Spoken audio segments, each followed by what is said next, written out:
حر بن یزید ایک شخص تھا.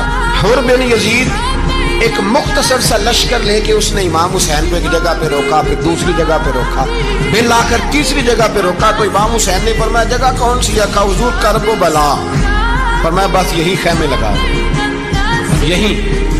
حضرت سیدہ زینب نے پوچھا امام حسین سے کہ سارے زمانے نے روکا ہے, ٹھیک ہے آپ حق پہ ہیں, یہ بھی سب نے کہا ہے آپ حق پہ ہیں, پر روکا بھی سب نے, آپ روکے کیوں نہیں؟ ابن کثیر اور ابن اسیر لکھتے ہیں امام حسین رو پڑے, کہنے لگے بہن میں رک جاتا پر میں نے رات کو نانا مصطفیٰ کو خواب میں دیکھا. تو حضور نے فرمایا حسین اگر آج یہ رواج پڑ گیا نا یزید جیسے لوگوں کا تو قیامت تک پڑا رہے گا. پھر لوگ کہیں گے کوئی نکلا نہیں تھا تو ہمیں بھی نکلنا, پھر لوگ ظالموں کے سامنے گردنیں جھکانے کے عادی ہو جائیں. میں کہتا رہتا ہوں, کہہ رہا ہوں, کربلا کی جنگ کفر اسلام کی جنگ نہیں, کفر اسلام کی جنگ نہیں کربلا کی, کیونکہ یزید تو بڑا پکا نمازی تھا, خطبہ دیتا تھا وہ تو. جب امام حسین رضی اللہ تعالیٰ عنہ نے کربلا کے میدان میں جمعے کا دن تھا تو یزید کے سامنے کو بات کرنی شروع کی, عمر بن سعد کے سامنے. تو عمر بن سعد کہنے لگا حسین زیادہ باتیں نہ کر, ہمارا جمعہ لیٹ ہو رہا ہے, جنگ کے لیے تیار ہو, فٹافٹ آ. اہل بیت نبوت کو قتل کریں گے اور قتل کے بعد پھر نماز پڑھیں گے اور پھر کہیں گے اللہم صلی علی محمد وعلی آل محمد, اسی نماز میں پھر درود بھی پڑھیں گے. یہ کیسا مرتبہ ہے, کیسا انداز ہے, دوستی قاتل سے بھی مقتول سے یارانہ بھی. امام حسین نے حر بن یزید امام حسین سے کہنے لگا مجھے حکم ہے آپ کو روکنے کا, آپ آگے نہیں جا سکتے. امام صاحب نے فرمایا وجہ زمین اللہ کی ہے. اس نے کہا آپ بیعت نہیں کر رہے, یزید کی حالات آپ کے حق میں درست نہیں ہیں, آپ نہیں جائیں گے. امام روک گئے. ظہر کی نماز کا وقت ہوا تو حضرت علی اکبر امام حسین کے بڑے صاحبزادے انہوں نے اذان ظہر پڑھی تو حر بن یزید کے لشکر نے امام حسین کے پیچھے نماز ادا کی.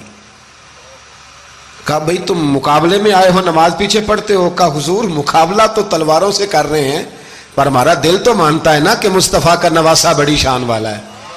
حر بن یزید نے 3 نمازیں لشکر سمیت امام حسین کے پیچھے پڑھی ہیں, 3 نمازیں, ظہر عصر اور مغرب. پھر امام حسین کے سامنے شرائط پیش کی کہ آپ کو یہاں گھیر لیا گیا ہے, یہاں آپ بیعت کریں گے, یہاں جنگ کریں گے, 2 ہی باتیں. امام حسین نے فرمایا نہیں بھائی بیعت تو میں نہیں کرتا, اس کے علاوہ تم جو کہتے ہو میں کرنے کو تیار ہوں. اس نے خط لکھا, عبید اللہ ابن زیاد کو ایک بندہ دوڑایا پیچھے کوفے, چند میل پہ کوفہ تھا. کہا وہ نہیں مان رہے, کیا کرنا ہے؟ تو حسین ابن علی ہے, میں زیادہ دیر انہیں روک بھی نہیں سکتا. انہوں نے پیغام دیا حر بن یزید کو کہ کرنا کچھ بھی نہیں, ان کا پانی بند کر دو, بلیک میل کرو, کھانا پانی نہیں ملے گا, چھوٹے چھوٹے بچے ہیں خود ہی مان جائیں گے. حضرت امام علی مقام کے بارے میں حر کے پاس جب یہ پیغام آیا تو حر کہنے لگا میری طبیعت نہیں مانتی حسین پر پانی بند کروں, دل نہیں مانتا. جب یہ لفظ کہے نا دوبارہ تو پھر عبید اللہ ابن زیاد نے عمر بن سعد کو 10,000 آدمی دے کے بھیجا. کہا حر بن یزید لچک دکھا رہا ہے حسین کے حق میں. 3 دن تک پانی بند رہا. 9 محرم کو عمر بن سعد نے اور لوگ بلائے. شمر ایک بڑا سخت آدمی تھا, سنگ دل بدبخت, جس نے حضرت علی اصغر کے گلے پر تیر مارا تھا, وہ اور لشکر لے کے آیا.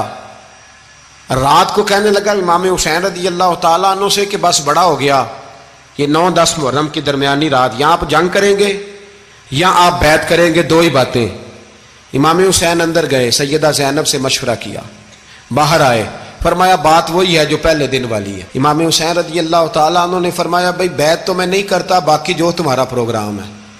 شمر اور ابن سعد کہنے لگے پھر جنگ کے لیے تیار ہو جائیں. کیا انداز ہے امام حسین کا. فرمانے لگے کل جنگ کروں گا, مجھے پتا تو ہے جنگ کا نتیجہ کیا نکلنا ہے, 1 رات مجھے دے دو تاکہ میں کھل کے اپنے رب کی عبادت تو کر لوں. حسین نے جانا ہے, مجھے پتا ہے کل رزلٹ 72 اور 22,000 کا کیا 1 رات مجھے دو, میں مالک سے راز نیاز تو کروں. میں گویا اس سے پوچھوں تو صحیح کہ مالک میرے والد بھی شہید ہیں, بھائی بھی شہید ہیں, نانا کو بھی دکھوں میں دیکھا ہے, تو اب میری باری ہے تو مالک میں حاضر ہوں, مجھے موقع تو دو. اس لیے کہ میرے نانا نے بدر میں بھی ساری رات عبادت کی تھی, صبح مجھے موقع دو. اور دنیا کا اصول ہے جب کوئی موقع مانگتا ہے تو دیا جاتا ہے.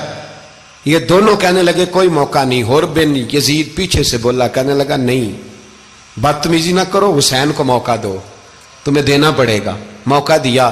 حر بن یزید نے پھر منت کی, کہا حضور آپ مہربانی کرے مان جائیں. فرمایا ماننے والا کھاتا کوئی نہیں. یہ بڑا مشکل. سورج چڑھا, 10 محرم کا دن, جمعے کا وقت. جناب سیدنا امام حسین رضی اللہ تعالیٰ عنہ نے ریت پر سجدے کیے, لمبے سجدے, لمبی نماز. سورۃ الشمس کی آیات دوسری رکعت میں پڑھی تو سارا کربلا گونجنے لگا. کیا انداز تکلم تھا امام علی مقام کا. نماز مکمل ہوئی تو حر بن یزید, عمر بن سعد اور شیمر سے کہنے لگے واقعی حسین سے لڑو گے؟ پتہ نہیں کون ہے. قل لا اسالکم علیہ اجرا, تم نے نہیں پڑھا الا المودۃ فی القربى, تمہاری آنکھیں بند ہیں. الحسن والحسین سید الشباب اہل جنہ, تمہیں نہیں پتا؟ کہنے لگا چپ کر, حکومت نظر آ رہی ہے. اور بن یزید کہنے لگے پھر میرا بھی فیصلہ سنو, مجھے حکومت نہیں چاہیے, مجھے جنت چاہیے. حکومت نہیں چاہیے. امام حسین کی پہلی فتح دیکھیں, اور بن یزید ایڑی لگا کے نا یزید کے لشکر سے نکل کے امام حسین کے لشکر میں شامل ہو گیا. اور پہلا شخص جس نے امام حسین کو روکا, امام حسین کے نام پر پہلا سر بھی اسی شخص نے کٹایا ہے. لیکن یزید کی قبر پہ لعنت بھی کوئی نہیں برساتا, اس کا محل تھا بہت بڑا. لیکن جب لوگ کربلا میں امام حسین کو سلام کرنے جاتے ہیں تو قدموں میں حر بن یزید کا مزار بھی بنا ہوا ہے, اس کو بھی سلامی دی جاتی ہے. اور اب ہم اکیلا حر بن یزید نہیں کہتے, ہم کہتے